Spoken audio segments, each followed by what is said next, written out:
Здравствуйте, зрители! Наверное, вы сталкивались с проблемой, когда после скачивания Django была ошибка при создании своего первого проекта.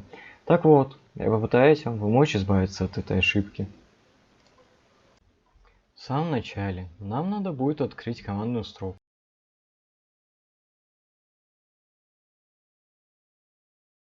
и скачать Django. Если он у вас уже скачан, то удалите его. Ждем, пока все скачается.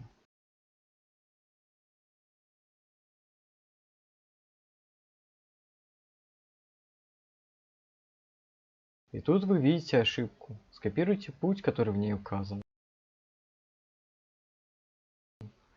После того, как вы скопировали путь, перейдите по нему и найдите папку с названием Django Admin и перенесите ее на рабочий стол. Откройте поисковую строку и введите в нее Python. После откройте расположение файла и перейдите в AppData Local.